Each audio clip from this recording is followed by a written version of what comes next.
এখন যে জায়গাটা দেখতে পাচ্ছেন এটা হলো বেঙ্গালুরুর কেম্পেগৌড়া এয়ারপোর্ট। আপনারা যদি এয়ারপোর্ট বাসে করে আসেন তবে এই রাস্তাটা ধরেই আপনাদের এগিয়ে যেতে হবে এয়ারপোর্টের ভেতরে যাওয়ার জন্য। নমস্কার আপনাদের সবাইকে।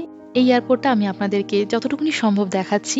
আর এখানে এখন আমি যাচ্ছি টার্মিনাল 2 তে। টার্মিনাল 2টা বেশ সুন্দর, সেটাকে ঘুরতে ঘুরতেই আমি আপনাদের সাথে একটা অভিজ্ঞতা ভাগ করে নিচ্ছি, যেটা হয়েছিল কয়েক মাস আগে।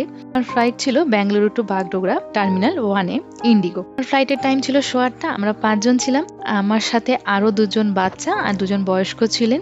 আমরা ঠিক সময় বাড়ি থেকে বেরোই এবং ঠিক সময় এয়ারপোর্টে পৌঁছেও যাই। ফার্স্টে যেটা এন্ট্রি চেকিং হয় সেখানে আমি কোনো প্রিন্ট আউট নিয়ে যাইনি, তো আমার ফোনেই 5 জনের টিকিট ছিল। টিকিট আমার ফোনে থাকায় স্ক্যানিং এর প্রসেসটা করতে একটু বেশ সময় লেগে গিয়েছিল। পেছনে তখন অনেক লোক দাঁড়িয়ে পড়েছে, তাড়াতাড়ি করে চেকিং এর প্রসেস শেষ করে ভেতরে ঢুকে পড়ি। আমার ওয়েব চেকিং করা ছিল। আর ব্যাঙ্গালুরুতে আপনারা অনেকেই হয়তো জানেন যে এখানে সেলফ সার্ভিস হয়, তো সেলফ চেকিং কিওস্কের থেকে বোর্ডিং পাস এবং ব্যাগেজ ট্যাগের প্রিন্ট আউট স্ক্যান করে বের করে নিতে হয়। আমি সেদিকে এগিয়ে যাই, দুটো মেশিন ছিল এবং আমি আমার প্রসেসিং শুরু করি। তো একজনের বোর্ডিং পাস এবং ট্যাগ খুব ভালোভাবে প্রিন্ট হয়ে বেরিয়ে যায়, কিন্তু বাকি 4 জনের কিছুতেই বেরোচ্ছে না, মেশিন কাজ করছে না, আর সেখানে কোনো অ্যাটেন্ডেন্টও ছিল না। যথারীতি আমি আরো যেখানে মেশিন রয়েছে সেখানে চলে যাই, কিন্তু সেখানে গিয়ে দেখি লম্বা লাইন। কতক্ষণ লাগবে বুঝতে পারছি না। আমি এবার ওই লাইন থেকে বেরিয়ে ইন্ডিগোর যেখানে ব্যাগেজ ড্রপ করতে হবে সেই লাইনের দিকে এগিয়ে যাচ্ছি। এন্ট্রিতেই যে ইন্ডিগোর যে স্টাফ দাঁড়িয়েছিলেন তিনি বললেন, আপনি এখন এখানে গেলে অনেকটা সময় লেগে যাবে। উনি আমাদের বললেন যেখানে এয়ারলাইন্স ভিআইপি সার্ভিস আছে আপনারা সেইখানটায় চলে যান, কারণ আপনার সাথে বাচ্চা এবং বয়স্ক আছে। আমি সেদিকে এগিয়ে যাই এবং ভিআইপি সার্ভিসের যারা ইন্ডিগোর স্টাফ ছিলেন তারা আমাকে ঢুকতে দেন না। তারা বেল্ট লাগিয়ে দেয় এবং বলে এটা তো ভিআইপিদের জন্য, এখানে আপনারা যেতে পারবেন না। ওনাকে আমি এটা বলার পরও যে আপনাদের স্টাফই আমাকে এখানে আসতে বলেছে, তা উনি আমাকে ঢুকতে দিচ্ছিলেন না। আর ঠিক সেই সময় সেখান থেকে সিআইএসএফ এর লোক যাচ্ছিলেন।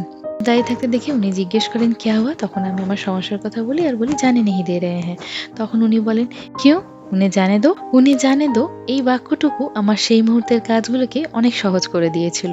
এখানে আমি কারো কমপ্লেন করছি না, এটা তো যে যার মতো কাজ করেছে, কিন্তু আমার এই অভিজ্ঞতাটা আমি আপনাদের সাথে এই জন্য ভাগ করে নিলাম কারণ এরকম বহু সমস্যা আমাদের সামনে আসে। এটা তো খুবই সামান্য একটা ব্যাপার, অনেক বড় বড় সমস্যাও আসে যেখানে কিছু মানুষের এগিয়ে আসা আমাদের কঠিন পরিস্থিতিকে সহজ করে দেয়। সেই সমস্ত মানুষদের যারা এইভাবে সাহায্যের জন্য এগিয়ে আসে তাদেরকে অসংখ্য ধন্যবাদ। আপনাদের হয়তো এই ধরনের কোনো না কোনো অভিজ্ঞতা হয়েছে, আমাকে অবশ্যই সেটা কমেন্ট করে জানাবেন।